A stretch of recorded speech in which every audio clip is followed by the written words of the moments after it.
Sunday special. और इस Sunday special के कार्यक्रम को शूट करते वक्त मैंने कहीं पर भी संडे स्पेशल नहीं कहा था, सबसे लास्ट में बोला है संडे स्पेशल। और आज के प्राइम बुलेटिन में हमने आपको योगी सरकार द्वारा रक्षाबंधन पर महिलाओं को दी जाने वाली ट्रांसपोर्ट की सुविधा के बारे में बताया था। जी हाँ, अब बता रहे हैं केंद्र सरकार का रक्षाबंधन पर मेरठ के लोगों को तोहफा। वैसे तो रैपिड रेल का ट्रायल पिछले कई दिनों से मेरठ के साउथ स्टेशन तक ट्राई किया जा रहा है, चल रहा है। किसी को भी उम्मीद नहीं थी कि मोदी सरकार रक्षाबंधन पर मेरठ को नमो भारत ट्रेन यानी कि रैपिड ट्रेन का तोहफा देने जा रही है। अभी तक नमो भारत ट्रेन सेवा गाजियाबाद से साहिबाबाद तक ही उपलब्ध थी। गाजियाबाद से थोड़ी सी आगे चली है तो मोदी नगर तक पहुंच गई, और अब रक्षाबंधन से ठीक एक दिन पहले मेरठ साउथ से ये सेवा शुरू होने जा रही है। हमारे पास पूर्व सांसद राजेंद्र अग्रवाल के विशेष प्रतिनिधि हर्ष गोयल का फोन आया, तो हमने सोचा कि ऐसे मौके पर साउथ तक पहुंची इस ट्रेन के मौके पर आने के मौके पर पूर्व सांसद से तो बातचीत की जाए, क्योंकि मेरठ साउथ से जो नमो भारत ट्रेन सेवा शुरू हुई है और इसके कारण साहिबाबाद पहुंचने में जो मात्र 30 मिनट का समय लगेगा, उसमें कहीं ना कहीं योगदान पूर्व सांसद का भी है। आपको बताते चले, मेरठ साउथ स्टेशन मेरठ का पहला स्टेशन है जिसके आसपास मोहिद्दीनपुर, भूड़-बराल, बहादुरपुर जैसे अनगिनत क्षेत्र आते हैं। अगला पड़ाव मेडिकल अस्पताल और आसपास के क्षेत्र में पहुंचने का होने वाला है। इन सभी स्टेशनों में 3 लेवल हैं, ग्राउंड, मेजेनाइन, कॉन्कोर्स और प्लेटफॉर्म, जिनकी लंबाई लगभग 215 मीटर, चौड़ाई 36 मीटर, ऊंचाई 22 मीटर के करीब है। अब आपको बता दें कि नमो भारत ट्रेन का किराया साहिबाबाद से मेरठ साउथ तक स्टैंडर्ड क्लास के लिए 110 रुपये है। गाजियाबाद से मेरठ साउथ तक के लिए 90 रुपये है। हमारे सहयोगी शैलेंद्र जब इस ट्रेन में पहुंचे तो उन्होंने सभी लोगों से बातचीत की। साहिबाबाद से मेरठ साउथ तक पूरे सेक्शन पर नमो भारत ट्रेनें सुबह 6 बजे से लेकर रात 10 बजे तक के लिए उपलब्ध होंगी, जो दोनों दिशाओं में दौड़ेंगी, चलेंगी। आज दोपहर जब 2 बजे यात्री परिचालन के लिए 8 किलोमीटर अतिरिक्त सेक्शन जुड़ा तो दिल्ली गाजियाबाद मेरठ RRTS कॉरिडोर कुल 42 किलोमीटर का कॉरिडोर एक्टिवेट हो गया।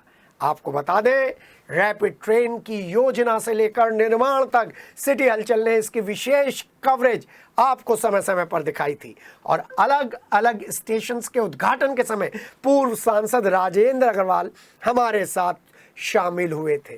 तो आज भी इस बड़े अवसर पर सिटी हलचल की टीम के साथ पूर्व सांसद राजेंद्र अग्रवाल ने उन क्षणों को याद किया जब वो पहली बार 2009 में संसद पहुंचे थे और विभिन्न मंत्रियों से मेरठ के रोड नेटवर्क और रैपिड ट्रेन प्रोजेक्ट पर 5 साल तक बातचीत करते रहे, विचार विमर्श करते रहे। 2014 में मोदी सरकार के आने के बाद रोड नेटवर्क पर काम शुरू हुआ, तो 2017 में सूबे में बीजेपी की सरकार बनने के बाद डबल इंजन सरकार ने भारत के पहले रैपिड ट्रेन प्रोजेक्ट को अमली जामा पहनाना शुरू कर दिया। तो आइए करते हैं एक छोटा सा यादों की ट्रेन में सफ़र, एक सफ़र सिटी हलचल की टीम के साथ नमो भारत रैपिड ट्रेन में, जिसमें हमारे साथ जुड़ने जा रहे हैं हमारे सहयोगी शैलेंद्र और पूर्व सांसद राजेंद्र अग्रवाल। डैन गैलेक्सी और सिटी हलचल की ये विशेष पेशकश है रक्षाबंधन पर। नमो भारत ट्रेन का संचालन रक्षाबंधन के इस पावन पर्व पर केंद्र और प्रदेश सरकार की तरफ से एक तोहफा है। गाजियाबाद, साहिबाबाद और अब मेरठ साउथ तक चलने वाली ये ट्रेन मेरठ साउथ तक पर दस्तक दे चुकी है। और इस ट्रेन में किस तरीके की सुविधाएं, इस पहले 2 बजे वाली ट्रिप में कौन कौन इनके साथ चले हैं, आइए जानते हैं अपने सहयोगी शैलेंद्र से।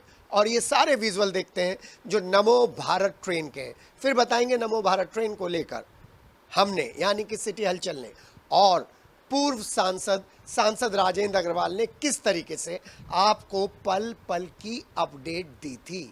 चलिए पहले नमो भारत ट्रेन के इस कंपार्टमेंट में चलते हैं अपने सहयोगी शैलेंद्र के साथ। केंद्र और प्रदेश सरकार की महत्वाकांक्षी योजना रैपिड रेल आज मेरठ साउथ से शुरू हो गई है। यात्रियों के लिए यह रेल चला दी गई है। आज यहाँ पर 2 बजे से रैपिड रेल चली है साहिबाबाद के लिए मेरठ साउथ से। यहाँ पर महिलाएं और पुरुष सभी यहाँ पर यात्री कर रहे हैं। बहन जी, यहाँ पर आप आज रैपिड रेल में चले हैं मेरठ से, कैसा लग रहा है? अच्छा लग रहा है और अच्छा एक्सपीरियंस है, टाइम सेविंग है और अच्छा लग रहा है। प्रदेश सरकार का और केंद्र सरकार का यह ड्रीम प्रोजेक्ट था। सरकार को आप क्या कहना चाहेंगे? मैं उन्हें धन्यवाद देना चाहूँगी और उनको बधाई भी देना चाहूँगी कि ये प्रोजेक्ट सक्सेसफुली उनका कंडक्ट हो गया है और सभी एंजॉय कर रहे हैं जैसे कि आप देख रहे हैं। और टाइम सेविंग है। सबसे बड़ी बात ये है कि जो लोगों को असुविधा होती थी, रोड के गड्ढे हैं, मारामारी है, ट्रैफिक है, इन सब चीज़ों से आप बचकर इजीली एक जगह से दूसरी जगह जा रहे हैं और टाइम सेविंग है सबसे ज़्यादा। तो मुझे जो इफेक्टिव लगा है इसमें, देखिए टाइम सेविंग सबसे ज़्यादा ज़रूरी है। मेरठ से साहिबाबाद तक जाने के लिए पहले 1.5 से 2 घंटे लगते थे बसों में। आज जो है 25 से 30 मिनट में रैपिड रेल से यात्री अपने जगह तक पहुंच पाएंगे। गुड़िया, यहाँ पर जो महिलाएं भी जा रही हैं, महिलाओं की सुरक्षा के लिए आप क्या कहेंगे? कैसा है रैपिड रेल? बहुत अच्छा है, बहुत अच्छा है, सेफ है। सरकार के लिए क्या कहेंगे आप? इसको थैंक्स। देखिए यहाँ पर हमारे साथ एक दादा भी बैठे हुए हैं। दादा, आप रैपिड रेल में मेरठ से चले हैं, तो आपको कैसा लग रहा है? बहुत खुशी महसूस हो रही है और बहुत अच्छा काम किया है। देखिए ये मोदी जी का ड्रीम प्रोजेक्ट था। मोदी जी के लिए वेरी वेरी थैंक्स। जो सरकार है कैसा काम कर रही है? सरकार बहुत अच्छा काम कर रही है। हम इस सरकार के साथ हैं, बस हम तो उसके साथ हैं जो हमारे राष्ट्र को ऐसी चीज़ें देता रहे। बिल्कुल, जो राष्ट्र के लिए काम कर रहा है उनके लिए, उनके साथ सभी लोग हैं। यहाँ पर हमारे साथ युवा भी हैं। सर, मेरठ से कुछ लोग जॉब करने के लिए नोएडा, गाजियाबाद, दिल्ली जाते थे, उनको बहुत समय लगता था। आपका क्या कहना है कि युवाओं के लिए कितना अच्छा रहा है? नहीं, ये बहुत अच्छा हुआ है। पहले 2-2 घंटे, 2.5 घंटे लगते थे, पूरा दिन ट्रैवलिंग में निकल जाता था, लोगों को वहाँ पे शिफ्ट होना पड़ता था। अब वो अपने मेरठ से ही डेली अप डाउन कर सकते हैं, उन्हें कोई दिक्कत नहीं आएगी। इससे इधर मेरठ की साइड रोज़गार भी बढ़ेगा, इधर बिजनेसेस यहाँ पे सेट शिफ्ट होंगे, तो काफ़ी सही रहेगा इसके लिए। देखिए युवाओं को जॉब भी मिलेगी और यहाँ पर बिजनेस भी बढ़ेंगे। हमारे साथ एक सर और हैं। सर, एक चीज़ बताइएगा, जो इसका जो किराया रखा गया है वो सूटेबल है या नहीं है? बिल्कुल सूटेबल है। एज पर मतलब पहले जैसे हम बस में चलते थे उसमें भी किराया कम नहीं है। अब जैसे हम कहीं और भी जाते हैं, अपने पर्सनल व्हीकल से भी जाते हैं, उसमें भी उससे ज़्यादा खर्चा आ जाता है। और इसमें आप समय बचेगा, आप इससे ट्रेन से चलोगे तो आप जल्दी पहुंच सकते हो। बहुत ही अच्छा है। अब जैसे मैं मेरठ में काम करता हूँ, अब मैं डेली अप डाउन कर सकता हूँ, तो ये बहुत अच्छा हो गया है। देखिए अभी हम पहला सफ़र रैपिड रेल का पहला सफ़र हम कर रहे हैं। हमें बहुत ही ज़्यादा सुकून मिल रहा है और बहुत ही मैं मानता हूं कि ना तो इसमें गंदगी है, ना ही एसी में बैठे हुए हैं लोग, ना ही किराया ज़्यादा है।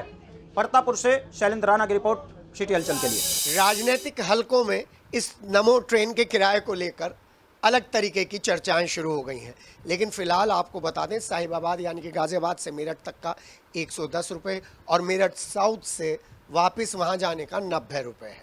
जी हाँ, किराए से ज़्यादा ये सुविधाएं थी जो आप देख रहे हैं, और वो कीर्तिमान है जो मेरठ के हिस्से में आया है। वो प्रयास है जो प्रयास आए थे सांसद, उस समय के सांसद राजेंद्र अग्रवाल के हिस्से में, और आज फिर इस मौके पर हमने पूर्व सांसद राजेंद्र अग्रवाल के साथ इस नमो ट्रेन भारत का स्वागत किया है और उन्हीं से बात करते हैं कि आज जब वो दूसरी तरफ हैं, दर्शकों में हैं, दर्शक दीर्घा में हैं, उन्हें कैसी खुशी हो रही है। सर, बहुत बहुत स्वागत और बहुत बहुत शुभकामनाएं। एक बड़ा प्रयास सफल हुआ। बहुत बहुत जो है बड़ी उपलब्धि है मेरठ की दृष्टि से, और मैं मेरठ की जनता को, क्षेत्र की जनता को बहुत बहुत बधाई देता हूं कि उनको ये सौगात प्राप्त हुई है। और माननीय प्रधानमंत्री जी का, हमारे माननीय मुख्यमंत्री जी का बहुत मैं अभिनंदन करता हूं कि एक निश्चित जो एक टाइमलाइन तय की गई थी उसके अनुरूप ही इसका निर्माण कार्य चल रहा है। और आज मेरठ साउथ तक, प्रतापपुर तक, बूढ़ बलाल तक ये ट्रेन आ गई है। आज उसके अंदर यात्रियों ने उसकी यात्रा का आनंद लिया है और बहुत शीघ्र ही, संभवतः इस वर्ष के अंत तक, ये शताब्दी नगर तक आ जाएगी और अगले वर्ष तक ये पूरा इसका काम पूरा हो करके और पल्लवपुरम तक इसकी यात्रा शुरू हो जाएगी। इसके बाद फिर जो मेट्रो रेल है जो यहाँ मेडिकल तक जाएगी, तेजगढ़ी तक जाएगी, उसका काम भी आगे बढ़ेगा। तो ये बहुत बड़ी उपलब्धि है और इसका जो परिणाम है वो इसे दिखाई भी देने लगा है। एक संपूर्ण क्षेत्र के अंदर उत्साह है, अर्थव्यवस्था को एक बूस्ट मिला है, नौजवानों के अंदर एक अपेक्षा निर्मित हुई है, बहुत तेज़ गति से वो अपने काम पर जा सकते हैं, अपने घर लौट सकते हैं, जो वास्तव में इस ट्रेन को चलाने का उद्देश्य था। जब एनसीआर गठित हुआ 1985 में गठित हुआ, तो उसके पीछे का यही एक विचार था कि 100 किलोमीटर के दायरे में हम द्रुत गति से आवागमन सुनिश्चित करें, चाहे वो सड़क का हो और चाहे वो ट्रेन का हो। तो ये, और मैं 2009 में, आपने जैसे जिक्र किया, तो 2009 में मैं पहली बार जब संसद में पहुंचा तो मैंने दोनों ही विषयों को लेकर के बराबर में मंत्रियों से मिलता रहता था। मैंने पार्लियामेंट के अंदर विषय उठाए और मैं जो एनसीआरपीबी का कार्यालय था उसमें प्रत्येक सेशन के बीच में मैं जरूर जाता था, वहाँ के अधिकारियों से मिलता था। तो लेकिन कुछ विशेष होता नहीं था। एक बार का मुझे जरूर ध्यान है, तत्कालीन जो मंत्री थे हमारे जयपाल रेड्डी जी थे, उन्होंने एक बार मुझसे कहा कि mister Agarwal now should be happy, merit is in focus. मैंने कहा सर थैंक्स फॉर दैट, आपका धन्यवाद है, परंतु कुछ करिए तो सही सर, हमको रोड दे दीजिए, हमको रेल दे दीजिए। तो बोले वो भी होगा वो भी होगा, लेकिन हुआ नहीं कुछ। मैं उनको, स्वर्गीय जयपाल रेड्डी अब स्वर्गीय हो गए, पर उन्होंने बहुत अच्छे ढंग से बातचीत की, दैट इज़ डिफरेंट थिंग। तो लेकिन ये सारी चीज़ें चलती रहती थी। और यदि रैपिड रेल की मैं बात करूं तो एक इंटरेस्टिंग बात आपके भी ध्यान में आई होगी कि इस पर चर्चाएं चलती रहती थी, मीटिंग्स होती रहती थी कमिश्नरी के लेवल के ऊपर कि इसका अलाइनमेंट क्या होगा। तो ये बहस रहती थी कि मोदी नगर मुरादनगर के अंदर से ट्रेन जाएगी कि मोदी नगर मुरादनगर को बाईपास करते हुए ट्रेन जाएगी, और मीटिंग दर मीटिंग यही विषय चलते रहते थे। तो एक बार मैं नाम तो नहीं बताऊंगा, एक आयुक्त महोदय से मैंने पूछा, मन का जी क्या हो रहा है, एवरी मीटिंग्स होती रहती हैं और आप इसी पर डिस्कस करते रहते हैं। तो उन्होंने मुस्कुराते हुए कहा कि जो सरकार का प्रायोरिटी वो नहीं है तो हमें यही काम करना है। तो ये बात है यूपीए 2 की, 2009 से 2014 के तक की। हाँ, 14 आया तो उस वक्त मैंने जानबूझ करके, माने ऑन रिकॉर्ड है बात ये, तो मैंने ये अनुरोध किया कि मैं जो नगर विकास मंत्रालय की जो स्थायी समिति है, मैंने उसमें अपने को, आदरणीय हमारी सुषमा स्वराज जी थी, उनसे मैंने कहा, उनका मुझे उसके अंदर वो करवाई, और भी जो हमारे लोग थे उनसे कह करके, और उसमें फिर मैं गया और वहाँ फिर मैंने इसी उद्देश्य से गया था कि हमारी जो रेल है ये हमको समय से प्राप्त हो, जल्दी जल्दी प्राप्त हो। तो इतना तो जरूर मुझको समाधान है, जो तत्कालीन अधिकारी थे उन्होंने भी हमारे इस अनुरोध को, आग्रह को उन्होंने बल प्रदान किया कि देखिए 3 जगह की पहले फेज के अंदर ट्रेन थी। एक थी पानीपत की, दूसरी थी अलवर की और तीसरी थी मेरठ की, और यही क्रम था प्राथमिकता की दृष्टि से, क्योंकि प्रदेश सरकारें हरियाणा की तेजी से काम करती थी, उसके बाद नेक्स्ट राजस्थान का आता था, और हमारे लोग थोड़ा सा स्लो थे। तो मैंने कहा कि भाई अधिकारी भी इस कैडर के हैं, यूपी कैडर के हैं, तो आप जरा सा इसमें से देखिए, और मैं उनका भी आज धन्यवाद करता हूं। लेकिन कुल मिलाकर के पहली रीजनल ट्रेन मेरठ की हुई, ये उसकी सारी कोशिशों का परिणाम हुआ। और उन्होंने मुझको, अधिकारी महोदय ने मुझको फ़ोन करके भी बधाई दी कि सर जो है हमने ट्रेन मंजूर कर दी है। उन्होंने कहा ये अच्छी बात है, उन्होंने कहा मिठाई का काम हो गया, उन्होंने कहा हाँ मिठाई का काम हो गया है। तो ये जो चीज़ें हैं उसके बाद ये शुरू हुआ, और आप ये देखें कि थोड़ी सी बाधा दिल्ली की जो अरविंद केजरीवाल जी की सरकार थी, यार वो पैसे नहीं देते थे उनके अपने हिस्से के, तो सुप्रीम कोर्ट ने उनको डांटा कि आप जब विज्ञापन पर तो 1000 करोड़ खर्च करते हो और 400 करोड़ के आसपास आपको देना, आप देते नहीं हो। फिर दिए उन्होंने, लेकिन प्रदेश सरकार ने, माननीय योगी जी ने, और केंद्र सरकार का तो खैर ये नियम ही है माननीय मोदी जी की सरकार का कि वो कोई भी प्रोजेक्ट घोषित करते हैं तो उसके आर्थिक पक्ष की पहले से चिंता करते हैं। तो लगातार चाहे केंद्र सरकार हो चाहे प्रदेश सरकार हो, इसके लिए धन का आवंटन होता रहा, और जैसा मैंने कहा कि जो निश्चित टाइमलाइन की गई थी उसके क्रम में ये प्रोजेक्ट आगे बढ़ा है। और बहुत बड़ी सौगात है ये, हमको हाईवे मिल गया मेरठ दिल्ली एक्सप्रेस का, अब तो वो पुरानी बात हो गई। और एक बात और भी, जैसे ये रैपिड रेल या रीजनल रेल पहली है देश की, ऐसे हमारा हाईवे भी पहला है वो 16 लेन का जी। तो माने ये जो उपलब्धियां हैं, जो प्रधानमंत्री जी का की कृपा है मेरठ के ऊपर, उसके विकास के विजन है, तो हम सब लोग बहुत उनका अभिनंदन करते हैं, आभार व्यक्त करते हैं।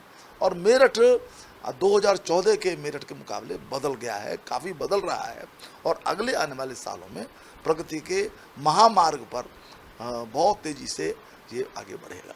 जी हाँ, मेरा कैमरा, मेरे साथ बहुत सारे लोग, ये मैं सिंगुलर सेंस में बात कर रहा हूँ, लेकिन ये जो काम हुआ था ये प्लूरल सेंस के साथ हुआ था, सभी के लिए हुआ था, सबके विकास के लिए हुआ था।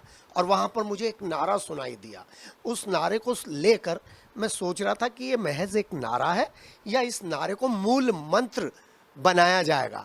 आज उसका उदाहरण मिल गया है और वो है गति से विकास और विकास की गति, ये दोनों पूरक बनकर आज सामने आए जब रक्षाबंधन पर बूढ़ बराल से मेरठ के लोग बैठ कर गए हैं गाजियाबाद और साहिबाबाद तक। सर, विकास से गति और गति का विकास, सबका विकास, तो ये जो रैपिड रेल चली है ये इस पूरे ज्योग्राफी को, डेमोग्राफी को किस तरीके से परिवर्तित करेगी, आप बताइए। देखिए, कई सारे इसके पहलू हैं। एक तो यह है कि दिल्ली के लोगों का मेरठ आना सुगम हो जाएगा, तो दिल्ली के लोगों का यहाँ पर उद्यम खड़ा करना या आसपास के क्षेत्र के लोगों का उद्यम खड़ा करना, उनको इसमें रुचि पैदा होगी, आना जाना शुरू होगा, इन्वेस्टमेंट बढ़ेगा। योगी जी भी कोशिश करते हैं, प्रधानमंत्री का विज़न भी है कि औद्योगिक इकाइयों का विस्तार हो, हमारे नौजवानों को रोज़गार मिले, उनकी स्किलिंग हो, लेकिन उनको रोज़गार के लिए ऑप्शन के नाते बहुत दूर जाना ना पड़े। ये जो सारी चीज़ें, एक तो ये दिल्ली के लोग भी आएंगे और दूसरा मेरठ के लोग भी वहाँ जाएंगे। जो हमारे बच्चे, यानी बिल्कुल घेटोस, यदि मैं खराब शब्द है, लेकिन दिल्ली में बहुत महंगा, तो दिल्ली राजधानी है, महंगी है, वहाँ उनको बहुत सारे पैसे खर्च करके उस स्तर के आवास नहीं मिलते थे जिस स्तर के आवास में यहाँ रहते हैं, पर मजबूरी होती थी क्योंकि आने जाने का मार्ग सुगम नहीं था, कई कई घंटे लगते थे। अब वो अच्छे से जाएंगे और अच्छे से लौटेंगे, अपने परिवार के साथ रह पाएंगे, उनका जो ईज ऑफ लिविंग तो बेहतर होगा, कॉस्ट ऑफ लिविंग उनका घट जाएगा। ये तो ये जो सारी बातें हैं, और आप देखेंगे कि इसका जो परिणाम है वो दिखना शुरू हो गया है। यानी आप एक यदि ये भी एक उसका मापदंड हो कि ज़मीनों की क्या डिमांड हो गई है, ज़मीनों की क्या कीमत हो गई है, वो भी इसका मापदंड है। 2 गुने 3 गुने, क्योंकि डिमांड बढ़ गई है, और डिमांड इसलिए बढ़ गई आगे आने वाले भविष्य को ध्यान में रख करके लोग सोचते हैं कि यहाँ पर एक अच्छा एक संभावना मेरठ के अंदर है। तो मेरठ की संभावनाओं के द्वार खुल गए हैं, और जैसा मैंने कहा कि अगले आने वाले वर्षों में, 2-3 वर्षों में ही एकदम तीव्र गति से ये बदलाव और होगा। और देखिए, मेरठ केवल मेरठ एक शहर नहीं है, मेरठ पश्चिम उत्तर प्रदेश का एक हेड क्वार्टर है, उत्तराखंड का भी वो प्रवेश द्वार है काफ़ी मायनों में। तो यहाँ के विकास का जो लाभ है वो आसपास के क्षेत्र को दूर दूर तक पहुँचेगा, और एक बड़ा एक उद्यमिता का, विकास का जो मार्ग है वो यहाँ पर निर्मित होगा। एक ट्रायंगल था सर, गुरुग्राम से शुरू हुए, नोएडा पर पहुंचे, नोएडा से जब वापस मेरठ आते थे तो मेरठ में आकर उतना बड़ा डेवलपमेंट नहीं था जितना गुरुग्राम और नोएडा में था। इस ट्रेन से वो डेवलप, शहर के विभिन्न स्थानों पर जाने का एक सुविधा का तंत्र भी निर्मित होगा। तो इसी प्रकार से जो हमारी रैपिड रेल आ रही है, इसके आसपास, स्टेशन के आसपास डेवलपमेंट होगा, उसके लिए एक क्षेत्र चिन्हित कर लिया गया है।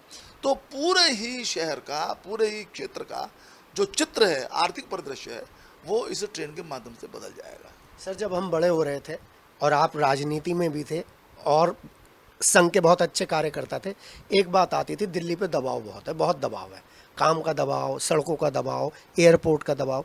वो दबाव अब आपकी तरफ शिफ्ट हो जाएगा इस रेल के आने से? उस दबाव को कम कर दिया है दिल्ली के हमने इस ट्रेन के आने से? स्वाभाविक रूप से, वही तो मेरा कि दिल्ली पर जो जनसंख्या का दबाव था, एनसीआर का जो कॉन्सेप्ट वो तो कहाँ, वो है ही, उसका उद्देश्य ही है।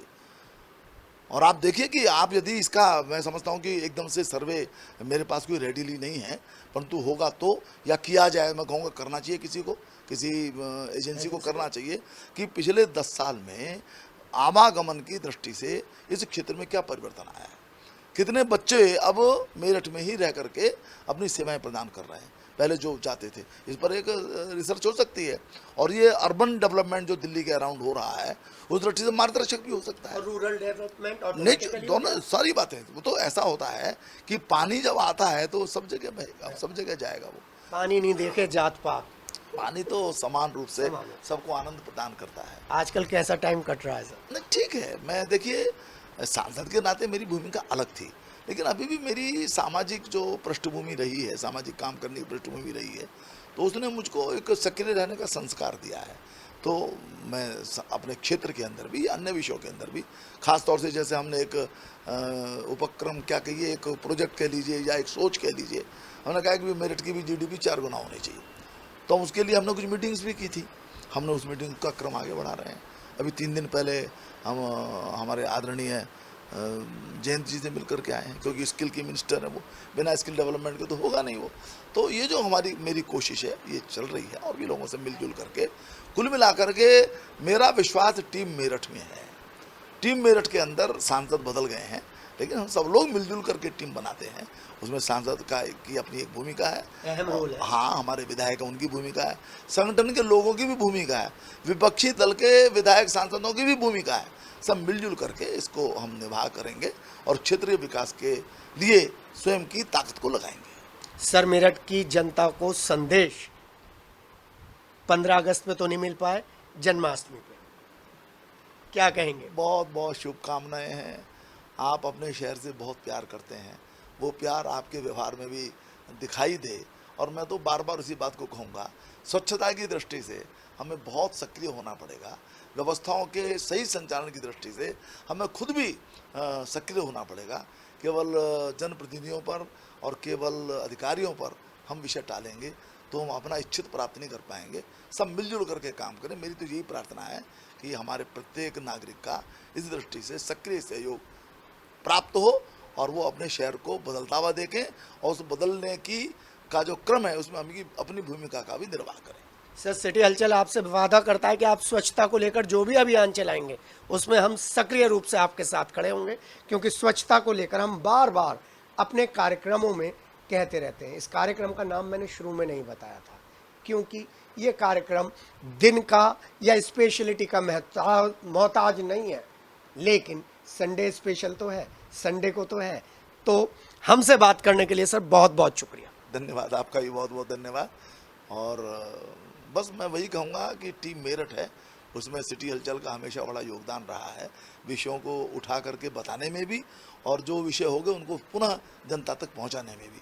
मैं सिटी हलचल का भी बहुत आभार व्यक्त करता हूँ। और हमारा वादा है कि पूर्व सांसद राजेंद्र अग्रवाल से और एक बेहतरीन इंसान से आपकी मुलाकात कराते रहेंगे, हर महीने, हर दूसरे महीने। वो अलग बात है कि अब फ्रीक्वेंटली हम इतना नहीं मिल पाएंगे, लेकिन मैदान में सर भी सक्रिय रहते हैं, हम भी सक्रिय रहते हैं। लेकिन एक वादे के साथ, आपसे भी एक वादा चाहिए, जब आप इस रैपिड ट्रेन में बैठकर जाएं तो साफ सफाई का विशेष ध्यान रखिएगा और अपनी सिक्योरिटी के साथ साथ सुरक्षा का भी ध्यान रखिएगा, क्योंकि ये सौगात बड़ी अनूठी, बड़ी अनुपम है। अपने सहयोगी राजेश और वीडियो एडिटर संजय जूनियर के साथ के संडे स्पेशल।